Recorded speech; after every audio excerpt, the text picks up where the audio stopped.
Era mi 68 cumpleaños. Mi esposa había decorado el solarium con pequeñas serpentinas de papel, como solía hacer cuando nuestros hijos eran pequeños. Los nietos corrían con glaseado en la cara, gritando sobre globos. El pastel permaneció intacto por un tiempo. Estábamos esperándolo a él. Pero en lugar de aparecer, mi hijo envió un mensajero. Un joven con un blazer arrugado me entregó un sobre delgado con mi nombre escrito cuidadosamente en el frente.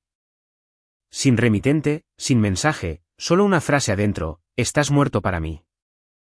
Escrito a máquina, firmado e inicialado en la esquina inferior, como si fuera un documento fiscal.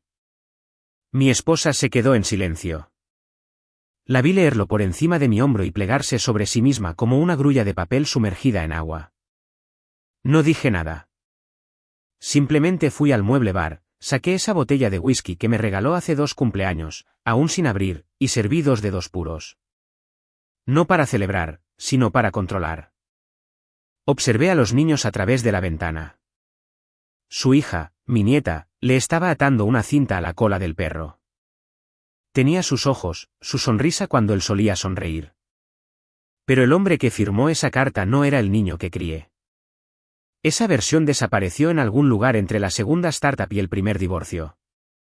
El silencio en mi estudio esa noche era lo suficientemente denso como para colgarlo del techo. Me senté en el viejo sillón de cuero que todavía crujía como lo hacía cuando mi padre solía sermonearme sobre la responsabilidad, no la recompensa. Y después de un largo momento mirando en la oscuridad, metí la mano debajo del cajón inferior. Había una carpeta amarillenta, de bordes afilados, etiquetada con mi letra, en mayúsculas: fideicomiso, acuerdo colateral. Verás, él piensa que el fondo fiduciario fue creado para él. Diablos, tal vez toda la familia lo pensaba. Se ha susurrado sobre él desde que usaba aparatos ortopédicos, se ha comentado en barbacoas familiares y cenas festivas como una herencia mística esperando ser reclamada. Y les dejé creerlo porque pensé que algún día, tal vez, estaría listo para merecerlo. Pero aquí está la cosa. Ese fideicomiso no era un regalo. Era una promesa. Una que le hice a mi padre la noche en que murió en el dormitorio trasero de nuestra vieja casa. Conectado a máquinas, pero todavía lo suficientemente agudo como para escupirme una última advertencia: nunca dejes que esta familia olvide lo que se ganó y lo que se debía. Y este fondo era colateral, construido sobre las acciones originales de su compañía. Las mismas que me prestó en el 96 cuando tuve que mantener el negocio a flote durante una caída del mercado. Me las prestó con una condición. Si alguna vez incumplía, el fideicomiso se disolvía. Si no lo hacía, podía usarlo para mantener a la familia, siempre y cuando la familia no intentara tomarlo. Sección C, anexo 7. La mayoría de ellos nunca leyeron tan lejos. Diablos, dudo que mi hijo haya leído algo más largo que una presentación de negocios en los últimos 10 años. Simplemente asumió que era suyo, que yo era un banco, que mi silencio significaba debilidad. Estaba equivocado. Y escucha, si todavía estás aquí leyendo, la mayoría de la gente no se suscribe, pero realmente ayuda al equipo a seguir adelante. Si eres uno de los raros 3% que lo hacen, gracias. Si no, tal vez hoy sea el día. Tenemos más por venir. De vuelta en el estudio, abrí la carpeta. El papel todavía estaba crujiente, el lenguaje legal brutal en su claridad. Si esto llegaba a los tribunales, sería aniquilado, pero no estaba listo para ir a la guerra nuclear. Todavía no. Quería ver hasta dónde llegaría. Ya me había declarado muerto. Así que, veamos que también maneja un fantasma con dientes. Doblé la carta cuidadosamente, la coloqué junto al vaso de whisky en el escritorio de caoba. Luego, me volví hacia la computadora, abrí un nuevo documento y escribí exactamente una línea en Times New Roman de 14 puntos, lee la sección C, anexo 7. Luego presioné imprimir. Que comiencen los juegos. En el 96, mi padre estaba sentado, apoyado en un sillón reclinable que solía estar en su oficina, ahora arrastrado al estudio porque la caminata escaleras arriba se había vuelto demasiado. Los tubos en su nariz silbaban suavemente. Su mano temblaba mientras alcanzaba el sobre de Manila a su lado. Pero su voz, cuando habló, todavía estaba envuelta en grava. Prométeme 2 cosas, dijo. Cuida de la familia y no dejes que nadie convierta esto en un maldito cajero automático. Me entregó la carpeta. Dentro había papeles, algunos escritos a máquina, otros garabateados en un bloc de notas legal amarillo. Entre ellos, un acuerdo de préstamo firmado por $1.20 millones con fecha del 18 de marzo de 1991. Ese fue el año en que casi lo pierdo todo. Estábamos sobreendeudados, subasegurados y hasta el cuello en malos tiempos. El sector tecnológico estaba en auge mientras nosotros todavía vendíamos pernos y cojinetes. Le pedí ayuda a papá. No dudó, pero no me entregó el dinero sin más. Me lo dio como un préstamo privado garantizado por el fideicomiso que habíamos construido con los certificados de acciones originales de la compañía. Los primeros emitidos cuando la compañía tenía 10 empleados y operaba desde un garaje en Chesterfield. Mi herencia, no, mi responsabilidad. Era brillante, de esa manera nacida de la depresión del viejo mundo. Sabía que el sentimiento no protegería un legado. Los contratos sí. Así que hizo que los abogados lo redactaran con dientes afilados. Si la deuda alguna vez se incumplía o si alguna parte no autorizada intentaba reclamar la propiedad de los activos del fideicomiso, toda la estructura se congelaría. Sección C, Anexo 7. Sin pagos, sin acceso, ni un centavo. Era un muro de alambre de púas escondido detrás de la cerca blanca. Honré el préstamo, pagué los intereses trimestralmente, nunca tarde, pero nunca lo reestructuramos. Mantuve la deuda viva, no por pereza, sino porque significaba algo. Me recordaba que el dinero no era mío. Era un propósito prestado. Esa carpeta, guardada bajo llave en el cajón inferior de mi estudio, era mi ancla. Mi hijo nunca preguntó, nunca leyó, nunca le importó. Simplemente asumió, como todos los demás, que porque tenía mi nombre, tenía mis derechos. Creció pensando que el fideicomiso era un cofre del tesoro con sus iniciales. Nunca lo disuadí. Pensé que tal vez algún día demostraría ser digno. Mostraría iniciativa. Haría las preguntas correctas. Nunca lo hizo. Tomó el silencio como permiso. Mi silencio como debilidad. Creyó que legado significaba propiedad, no administración. Que él era el heredero natural.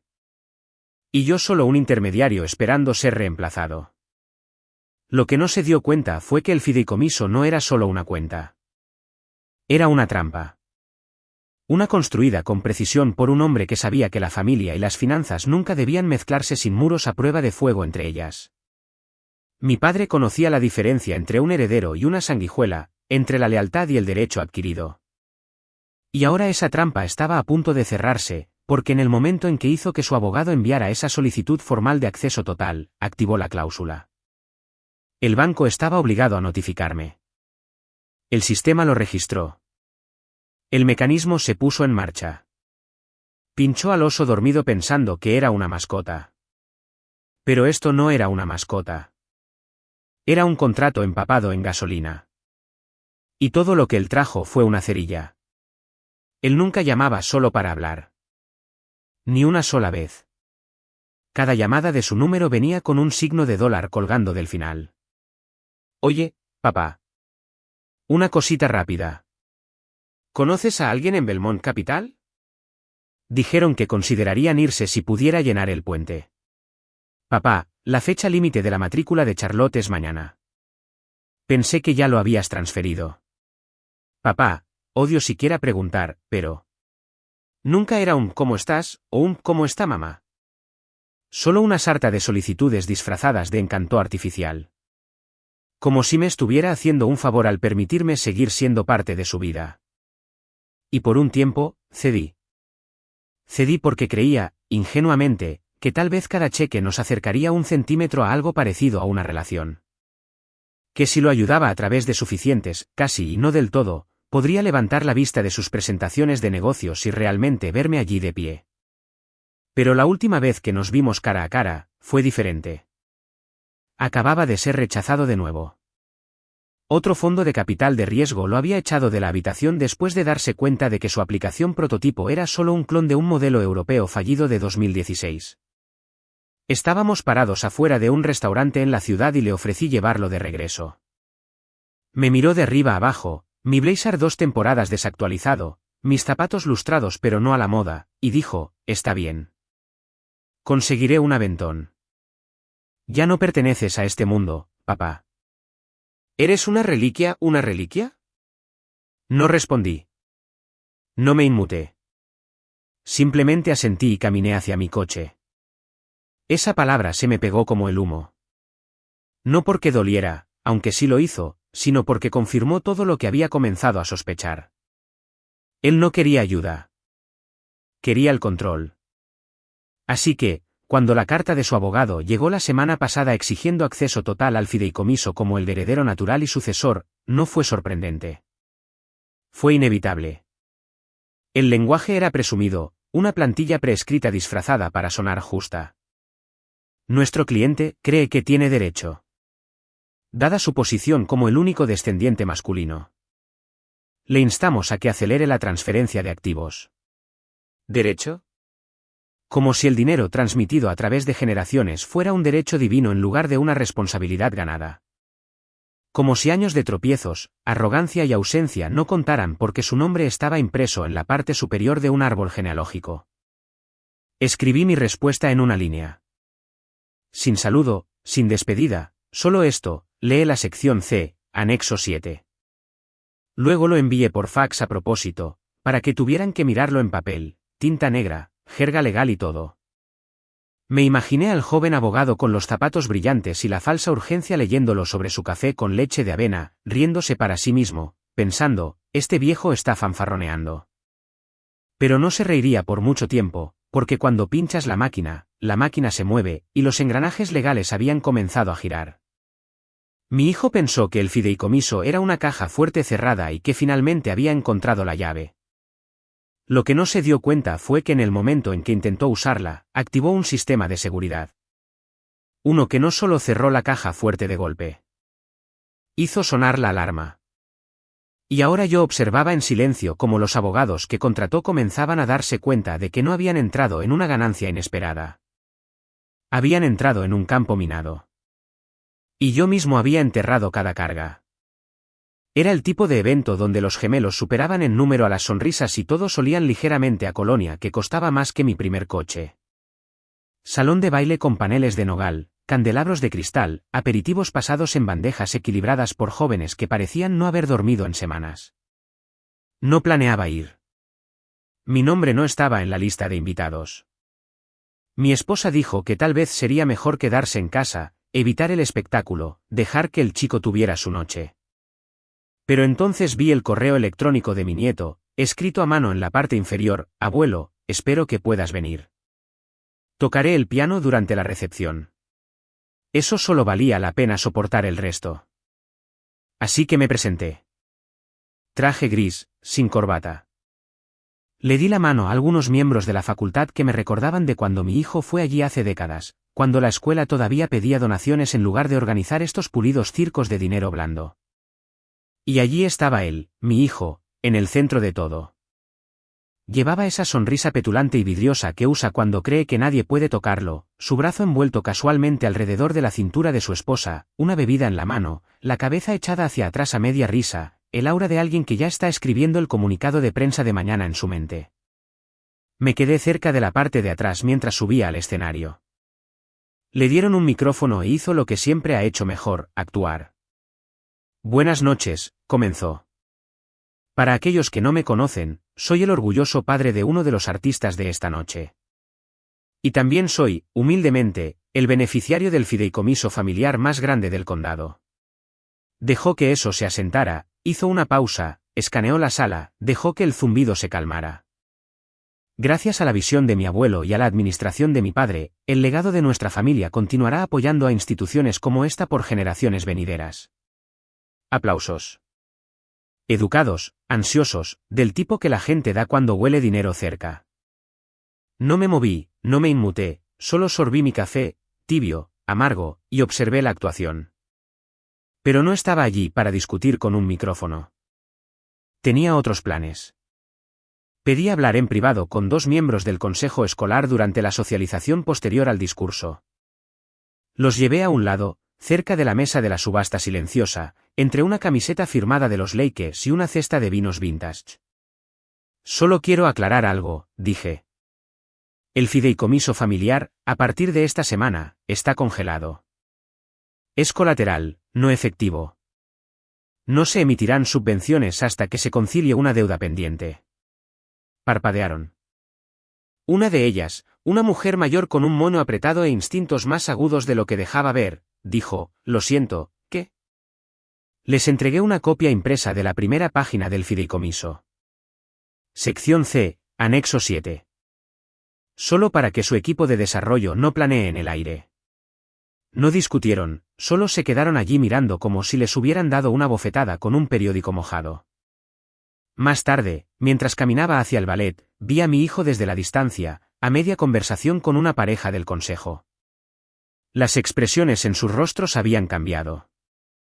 La calidez se había ido, reemplazada por el cálculo. Él miró hacia arriba y por un momento, solo un parpadeo, nuestros ojos se encontraron. Asentí.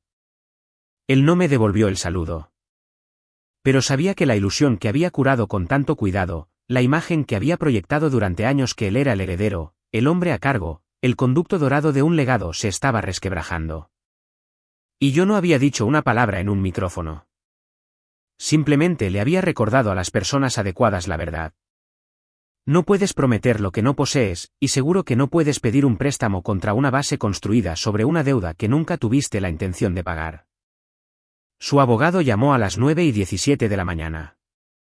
De un miércoles, como un reloj, voz fresca, ansiosa, el tipo de asociado sobreconfiado y elegante que probablemente usaba mocasines sin calcetines y creía que cada cana era una desventaja. Señor Langley, dijo, tan nítido como un memorando legal. Soy David Harper, abogado de su hijo. Llamo para solicitar formalmente la documentación completa sobre el fideicomiso de la familia Langley. En particular, necesitamos acceso inmediato a los calendarios de desembolso, desgloses de activos y lenguaje de autoridad administrativa. Entiende, por supuesto, que mi cliente cree que es el beneficiario legal y legítimo según los términos del acuerdo original. Su tono decía que esperaba resistencia. Lo que no esperaba era calma. No discutí, no suspiré.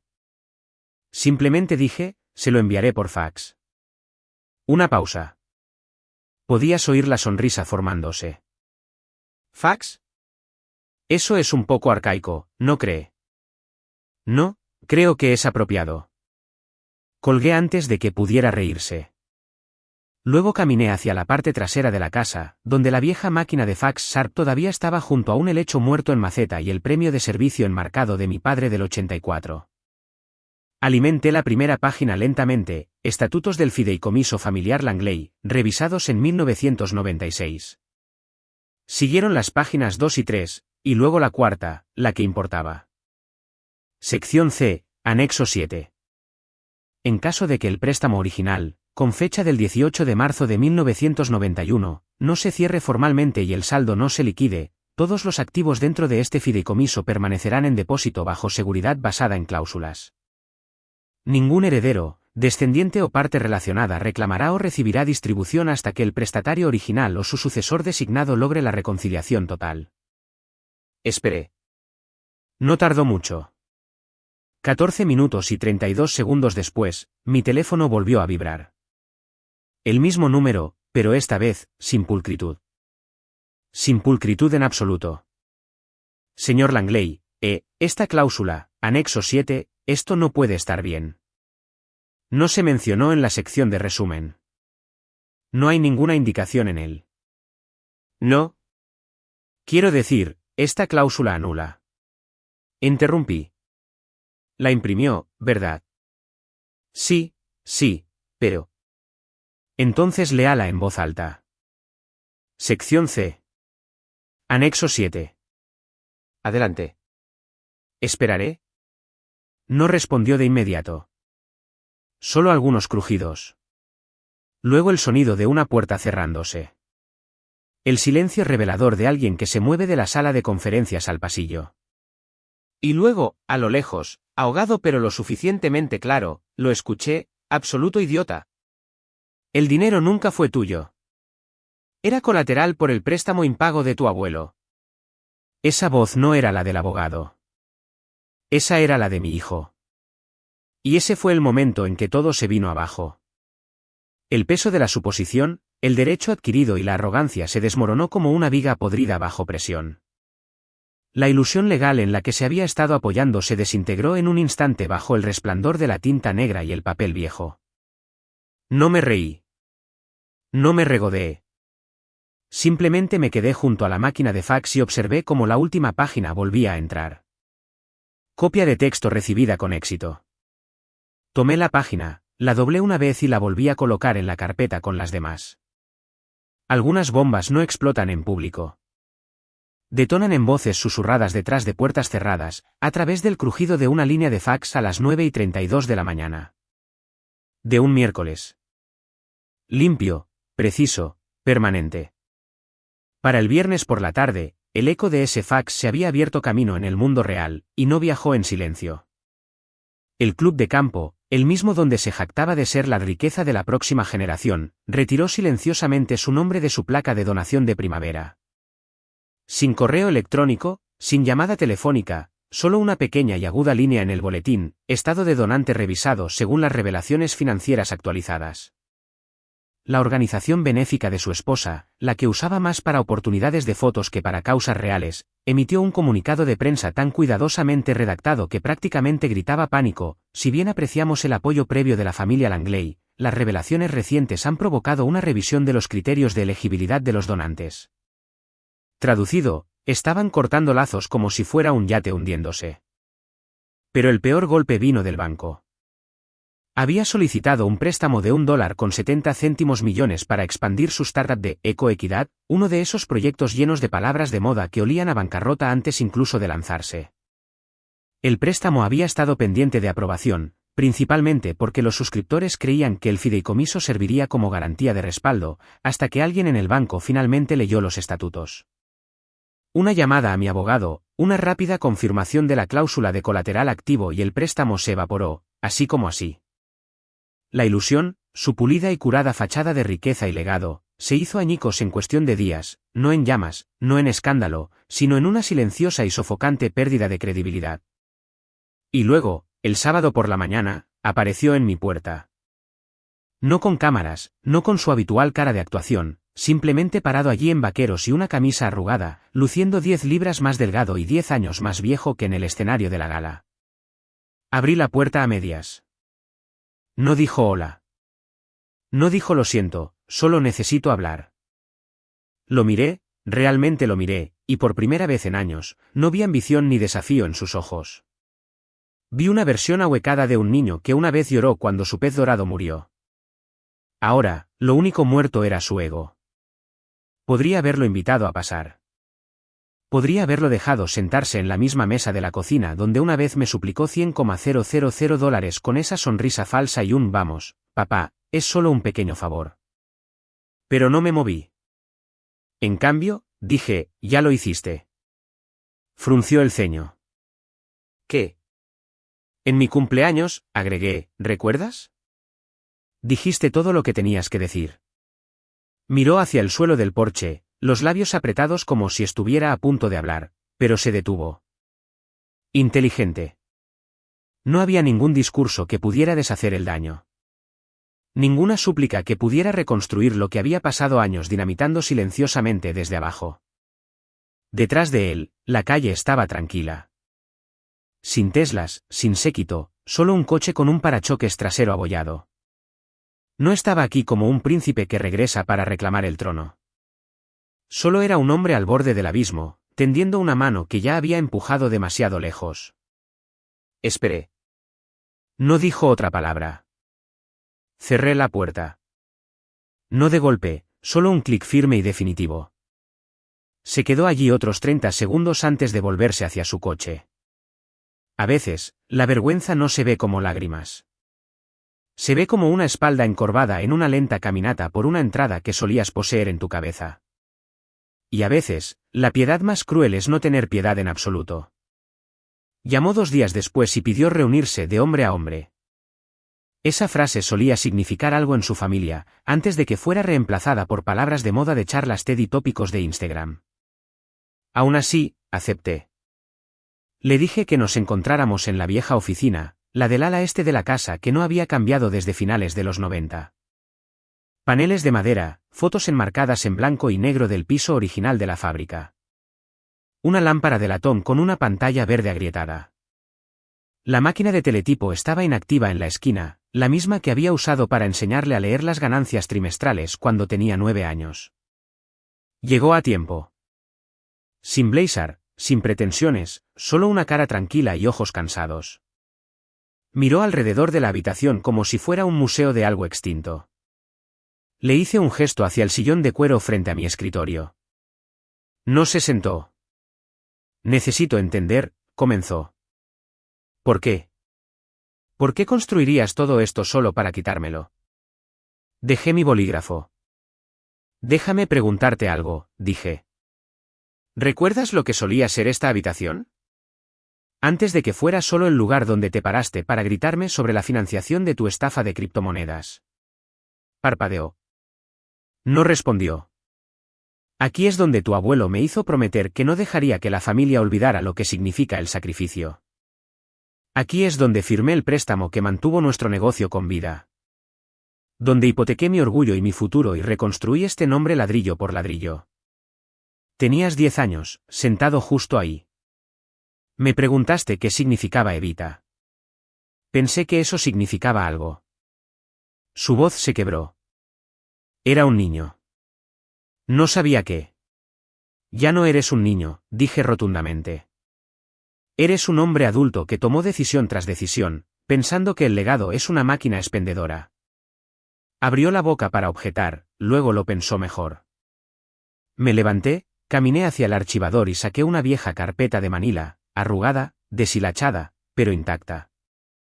La dejé caer suavemente sobre el escritorio. Esto no es solo un fideicomiso. Es un monumento a una deuda. Mi deuda con él. Él confió en mí, no en ti. Tragó saliva. La máscara se estaba deslizando. Fallaste en esa confianza mucho antes de hoy. Miró hacia otro lado, parpadeando con fuerza. Luego, suavemente, la cagué. No, dije. La cagaste repetidamente y luego exigiste una recompensa. Silencio. Me incliné. ¿Qué has hecho alguna vez que enorgullecería a tu abuelo? Nada. Solo el leve zumbido del calentador y la forma en que sus hombros se desplomaron. Ni siquiera intentó responder. Lo pregunto en serio, dije, no por ira, sino por curiosidad. ¿Qué construyes? ¿Qué proteges? ¿Qué has sacrificado por esta familia? Por alguien. Aún nada. Lo vi entonces. La grieta detrás de sus ojos.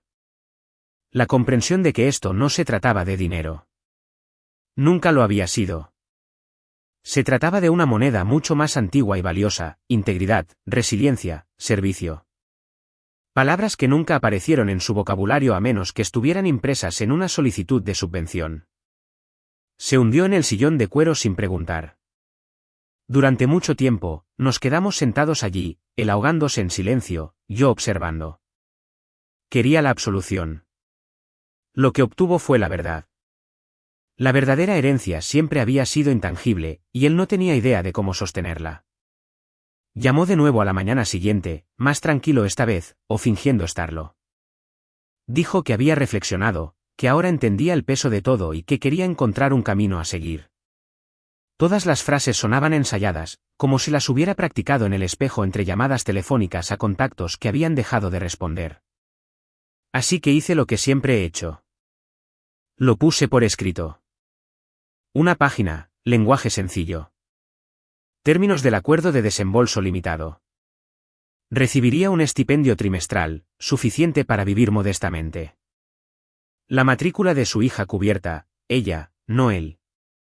Atención médica, costos básicos de vida. Pero eso era todo. A cambio, renunciaría a todas las reclamaciones activas y futuras sobre las propiedades de la familia Langley. Sin acciones con derecho a voto, sin puesto en la junta, sin voz en el futuro de la compañía. Su nombre permanecería en el árbol genealógico, pero en ningún otro lugar. Una rama ceremonial podada y clavada en el margen. Deslicé el sobre la mesa cuando nos encontramos. La misma oficina, sin charla trivial. Leyó en silencio, luego de nuevo, más lento. Luego se rió. El tipo de risa que no tiene humor. Solo un intento desesperado de mantener unido lo que queda del ego. ¿Crees que estoy suplicando?, dijo, agitando el papel hacia mí como si fuera un insulto. No, dije. Creo que te estás ahogando. Sus ojos se entrecerraron. Vete al infierno. Ya estuve, dije. Se parecía mucho a financiar tus 3 primeros negocios. Se levantó tan rápido que la silla raspó contra el suelo de madera como un grito. ¿Quieres que renuncie a mi derecho de nacimiento por migajas? Su voz subió una octava. ¿Me tienes miedo? Eso es lo que es. Tienes miedo de que haga algo que tú no pudiste. Me quedé sentado. No tengo miedo de lo que harás, respondí. Tengo miedo de a cuánta más gente lastimarás fingiendo ser un hombre que no eres. Rompió el papel por la mitad. No lo dobló. Ni siquiera lo miró. Simplemente lo trituró como si le hubiera mordido. Una mitad cayó al suelo. La otra la arrugó en su puño. Construí mi propio nombre, gruñó. Lo hiciste, dije. Y ahora nadie quiere asociarse con él. Es así que le llegó. Se puso rojo, la mandíbula apretada, pero no habló. Simplemente se quedó allí, los puños temblando, la respiración superficial. Un niño haciendo una rabieta en el cuerpo de un hombre. Luego salió furioso. No miró hacia atrás. Ni siquiera cerró la puerta detrás de él. Recogí la página rota, la alisé contra el escritorio y luego la dejé caer en el cajón junto a los estatutos originales del fideicomiso. Que se quede allí junto a la historia, otro artefacto en el museo familiar de Cassidy pudo ser. Se alejó de la última cuerda de salvamento que tenía porque no venía envuelta en un regalo con pulido de ego. Lo que no se dio cuenta, lo que todavía se negaba a aceptar, es que el orgullo en exceso no es una armadura. Es un ancla. El desmoronamiento no llegó como una avalancha. Llegó como la podredumbre. Silencioso, constante, inevitable. Primero, fue la aplicación. La empresa de eco-hospitalidad, que se suponía que sería el próximo Airbnb, pero más verde. Los inversores se retiraron una vez que se dieron cuenta de que su único colateral era un mito y un apellido. Su cofundador dio una declaración a TechLink, nos engañaron sobre la estructura del fideicomiso. Luego vino la incubadora de bienestar. La lanzó con dinero prestado y palabras de moda. Se dobló en menos de 4 meses. El sitio web desapareció. Instagram borrado. La deuda permaneció. Intentó pasar al sector inmobiliario, remodelando una casa adosada en un código postal de moda que se enfrió de la noche a la mañana.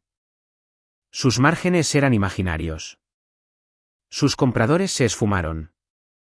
Y su prestamista, una firma dirigida por personas que no envían advertencias de cortesía, puso la casa en subasta 2 semanas después del incumplimiento. Lo último en irse fue la casa. No la casa adosada, sino la casa real.